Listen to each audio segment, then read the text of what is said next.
Cinema title Sundarakanda అని కాకుండా 5 qualities అని పెట్టుకుంటే బాగుండేదేమో. సాంగ్స్ వచ్చినప్పుడు కొంచెం ఇరిటేషన్ అనిపించింది. ఫన్ మాత్రం అక్కడక్కడ బాగా వర్కౌట్ అయింది. ఇంటర్వెల్లో ట్విస్ట్ బుర్రబాడు. హాయ్ అండి, అందరికీ నమస్కారం. ముందుగా మన ఎంసీలకి వ్లాగ్ సబ్స్క్రైబర్స్ అందరికీ వినాయక చవితి శుభాకాంక్షలు అండి. యాక్చువల్గా ఇవాళ వినాయకుడి విగ్రహాలన్నీ తీసి మన విజయవాడలో ఒక వీడియో వ్లాగ్ చేద్దాం అనుకున్నాను. చాలా ప్లాన్ చేసుకున్నాను కానీ వాతావరణం ఎక్కడ సహకరించలేదు. చాలా ఊర్లో విజయవాడలోనే కాదు మొత్తం పొద్దు నుంచి సాయంత్రం వరకు రెయిన్ పడుతూనే ఉంది. సరే ఇంక ఈవినింగ్ కవర్ చేద్దాం అనుకున్నాను కానీ కుదరలేదు. ఇంకా సినిమా ప్లాన్ చేసుకొని ఒక మూవీ రివ్యూస్ అయితే మీ ముందుకు వచ్చేసాను. ఓకే, కానీ వినాయకుడి వ్లాగ్ మాత్రం పక్కాగా పడుతుంది. ఈ వీక్లో తీసుకొస్తాను నేను. మన విజయవాడలో ఎక్కడెక్కడ ఎన్ని ఫీట్ల బొమ్మ పెట్టారు అండ్ ఎక్కడ నిమజ్జనంకి సెలబ్రేషన్స్ బాగా చేస్తారనేది కూడా ఆ వీడియో వ్లాగ్లో మాట్లాడుకుందాం. ఓకే, నెక్స్ట్ వీక్లో వస్తాను మీ ముందుకి.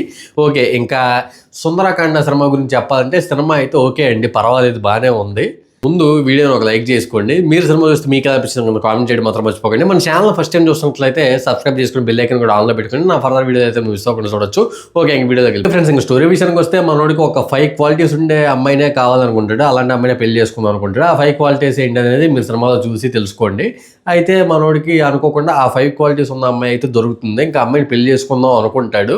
కొన్ని అనివార్య కారణాల వల్ల ఆ పెళ్లి అయితే ఆగిపోతుంది. ఆ కారణం ఏంటి, పెళ్లి ఎంతకీ అసలు చేసుకున్నాడా లేకపోతే అసలు నిజంగానే ఆ అమ్మాయికి ఆ 5 క్వాలిటీస్ ఉన్నాయా అనేది అవి తెలియాలంటే మీరు సుందరాకాండ సినిమా థియేటర్లో చూడాల్సిందే. ఓకే అండి, సుందరాకాండ సినిమా విషయానికి వస్తే ఓకే, నాకు పర్వాలేదు, బాగానే అనిపించిన ఫీలింగ్ అయితే కలిగింది. ముందుగా మన సినిమాలో ఉన్న పాజిటివ్ పాయింట్స్ అయితే మాట్లాడుకుందాము. ముందుగా సినిమాలో ఉన్న పాజిటివ్ పాయింట్స్ వచ్చేసి సత్యానంద కామెడీ అయితే బాగా నచ్చింది. అంటే మరి ఆయన మొత్తం వదలరా, ఆయన ప్రీవియస్ సినిమాల్లో ఉండే అంత హిలేరియస్ కామెడీ సీన్స్ ఏమి ఉండవు కానీ కొన్ని సిచ్యువేషనల్ సీన్స్లో వచ్చే ఆయన ఫన్ అయితే చాలా బాగా అనిపించింది. ఇంకా సెకండ్ వచ్చేసి డైరెక్టర్ గారు ఎక్కువ ల్యాగ్ చేయకుండా ప్రతి పాయింట్ని ఎప్పటికప్పుడు ఆ కంక్లూజన్ ఇస్తూ వెళ్ళడం బాగా నచ్చింది. ఇంకోటి ఏంటంటే ఒక సిచ్యువేషన్ వస్తుంది, ఆ సిచ్యువేషన్ వచ్చినప్పుడల్లా ప్రతి దానికి ఆ కాన్వర్జేషన్ చాలా అంటే చాలా కన్విన్సింగ్గా ఉంది.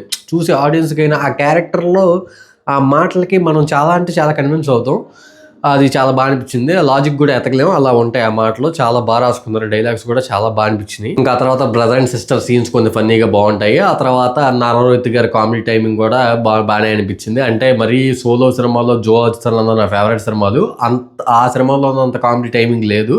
బట్ ఓకే, ఓవరాల్గా అయితే బాగానే అనిపించింది. ఓకే ఫ్రెండ్స్, ఇంకా నెగిటివ్ పాయింట్స్ విషయానికి వస్తే యాక్చువల్గా సినిమా స్టార్ట్ అయిన 15-20 మినిట్స్ చాలా అంటే చాలా బోర్ ఫీలింగ్ కలిగింది. యాక్చువల్గా మనకి సినిమా స్టార్ట్ అయినప్పుడే కొన్ని మంచి సీన్స్ పడితే అబ్బా ఇది ఉందరా బాబు సినిమా అని మనం ఎక్స్పెక్ట్ చేస్తాం.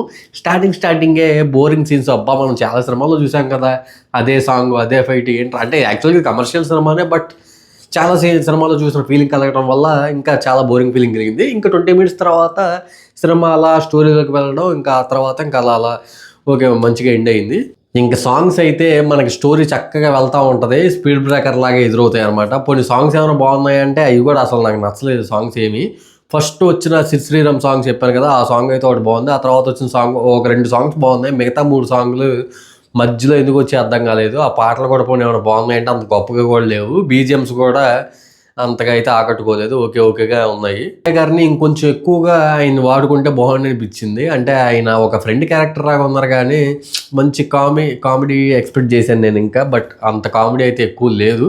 ఆయన ఇంకొంచెం వాడుకుంటే బాగుండి అనిపించిన ఫీలింగ్ అయితే కలిగింది. ఓకే ఫ్రెండ్స్, ఇంకా సుందరకాండ మూవీ గురించి చెప్పాలంటే కనుక ఒక decent family entertainer, but only 1 time watch అని అయితే చెప్తాను.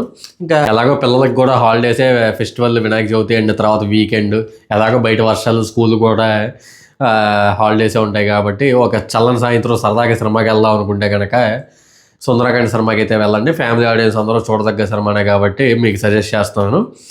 ఓకే ఫ్రెండ్స్, ఇది నాకు సుందరకాండ మీద ఒపీనియన్ అయితే మీతో షేర్ చేసుకున్నాను. మీరు సినిమా చూస్తే మీకు అనిపించింది కింద కామెంట్ చేయడం మాత్రం మర్చిపోకండి. చాలా మంది చూస్తారు కానీ సబ్స్క్రైబ్ చేసుకోవట్లేదు. ఎందుకు కొంచెం ఒక సబ్స్క్రైబ్ చేసుకుని బెల్ ఐకాన్ అలా కొట్టేస్తే పని ఉంటుంది కదా, ఖర్చు లేని పనే కదా, కొంచెం చేసి సపోర్ట్ చేయండి అబ్బా. నేను మరేంది వీడియోస్ చేయాలంటే నాకు కూడా కొంచెం బూస్ట్ ఇచ్చినట్టు ఉంటుంది.